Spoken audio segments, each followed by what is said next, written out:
Hey, my book people. Well, you're not mine. But anyway, book people. Anyone who's interested. My name is Wanda. I'm a redheaded Okie, and I would like to talk about a lot of things.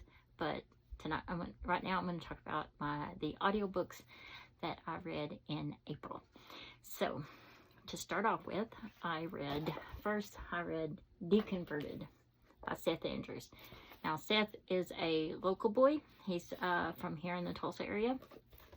And he has a podcast called The Thinking Atheist. And anybody who's interested should definitely check it out. And this is his book. It's called Deconverted. And it's his story of how he came out of the church. He was brought up very religiously, and his parents met at Oral Roberts University.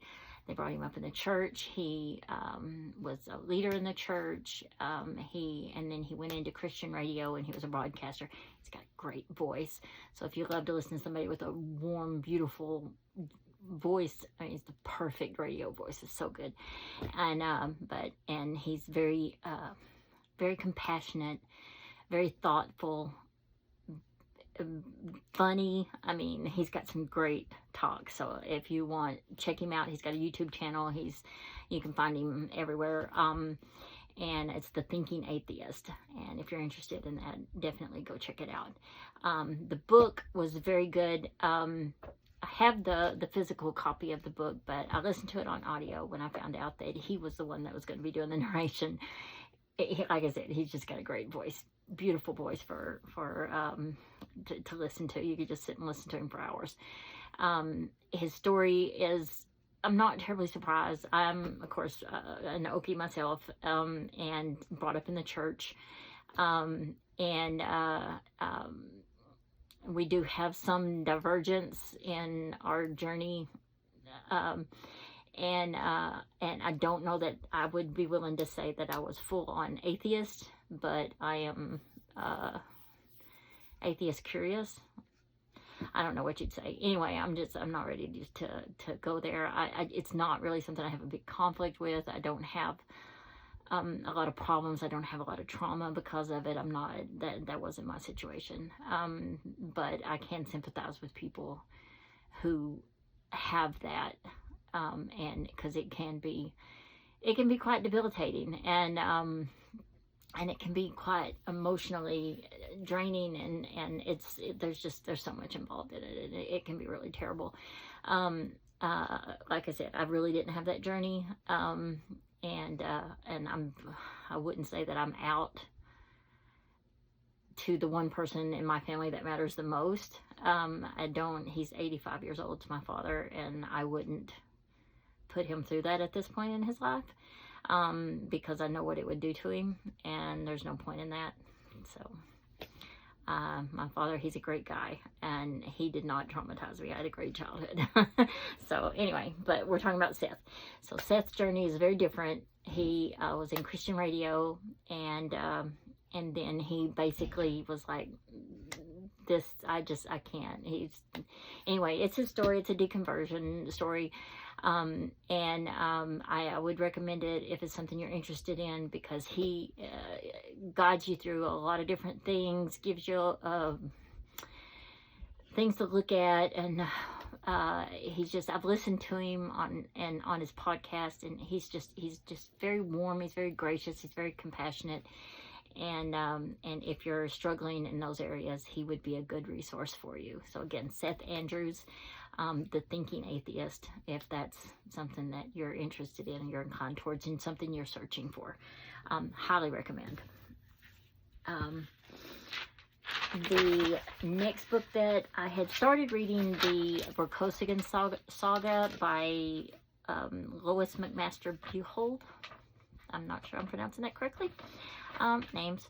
Anyway, and I am the one I read in April. I read listened to two in April. One was Barrayar, and this one was Miles Vorkisigan is what most of the series is about. But Miles's parents, Errol and Cordelia, this is their story. They got together, and Errol was appointed regent, and they were given the guidance of the 5-year-old emperor, and so they had to guard his life and basically his empire for him. And Cordelia is pregnant in this book with Miles, and it's a lot of political intrigue and the ins and outs of the court and the system of government and on the planet Barrayar, and how they've since the discovery. So apparently they were out there and they were doing their thing, and then the other planetary system around them was like, hey, there's a planet here, I guess, I don't know, anyway. And so they were like, oh, there's people out there, oh, there's people there. And so they were trying to modernize them because it's very like almost medieval feel to it, even though this is a space opera. But Errol and Cordelia are great characters, they make a great couple, and just watching their struggles with trying to come to terms with each other and their marriage, because they're both older. They never thought this would be where they would end up, and it's a bit unexpected. And then trying to battle the court intrigue that they're having to deal with. And then the next one is The Warrior's Apprentice. Oops. Well, I just jumped forward on that, didn't I? Anyway, The Warrior's Apprentice. And this one is the first one about Miles. He's 17 years old. Now, Miles, in Barrayar, when Cordelia was pregnant with him, there was an assassination attempt, and she was poisoned, and it caused Miles to be born with some physical issues. He's very small. His bones were underdeveloped and very brittle, and they break a lot. He's went through a lot of surgeries,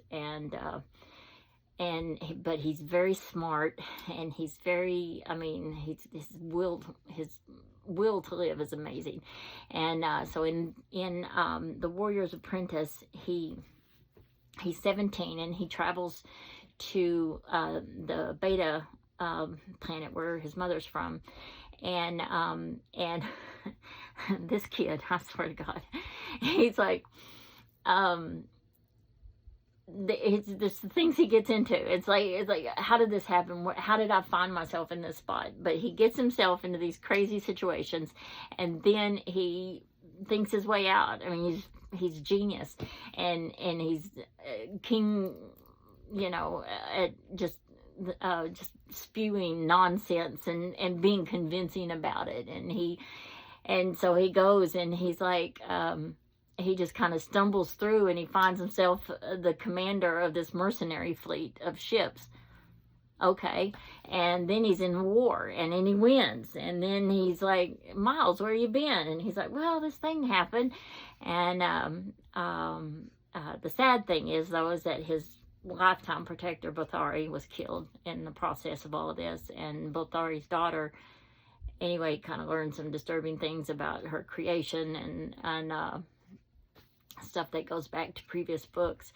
But this is a great series. Miles is just a wild character. I love him. And it's just like, he stumbles into this stuff. It's like some people are accident prone. Miles is incident prone. He just finds himself in these situations, and then he has to figure out a way to get himself out of it, and he does. He's amazing. And so I can't wait to see where he goes and what happens with him. So I'll be going on to the next one for sure. Be finishing this series just to see how Miles ends up, because he's hilarious. He's funny. He's smart. Anyway, recommend, definitely read the book. The narrator is Grover Cleveland, and he's a good narrator. He does have a way of doing this prissy voice for the women, and it's a little annoying, but it's not so annoying it takes you out of the story. he's a pretty good narrator. To me, he sounds like a kind of a Bryan Cranston. Is what he sounds like. So it's pretty good. He's done some Stephen King books that I've listened to, and so he does a pretty good job. But you know, read them, listen to them, whatever. But you know, if you like space operas, this is definitely one for you. And then the other book that I listened to in April was Murder at Everham by Benedict Brown. This is a British cozy mystery, they call it. Here's the cover. And I chose this book because George Blagden does the narration, and I absolutely love George Blagden's voice. I've listened to several books that he's narrated at this point. He's an actor. He was the guy that played the priest in Vikings, if you watch that. And he's got this beautiful soft voice. He does a great job doing the female voices, doing the male voices. He can be intense with emotion. He can calm it down. He's so good. And this basically, I mean, it's a British murder mystery. It's set during the 20s. Marius Quinn is the main guy, and he goes to this house party on New Year's Eve weekend, and of course somebody dies, and him and his childhood sweetheart, he went off to fight in World War I, and she went off, and she's got another boyfriend who's this obnoxious guy, but it's like, what are you doing with that guy? If she's so great, why is she with this weird guy? But anyway, and Maria still has a thing for her, and she probably still has a thing for him, to be honest, you can tell. And but anyway, they decided to get together and solve this mystery, and you know, it's a British murder mystery set in the 20s. What more do I need to say? But I would strongly recommend that you listen to it, because George Blagden, the narration, so good. He also narrated this other book called Tomorrow. Oh, geez, I don't remember the author. It's about a dog who lives for like 400 years. And his master, and he loses his master, and he's searching for him. Oh, it's beautiful. I cried so bad. It was a great book. I'll try to, I'll get the name of the author, and I will make a note of it for anybody who's interested in that book as well, if you like books about dogs. Anyway, so that's my audiobooks for April, and happy reading to everyone, and I'll catch you next time. Bye.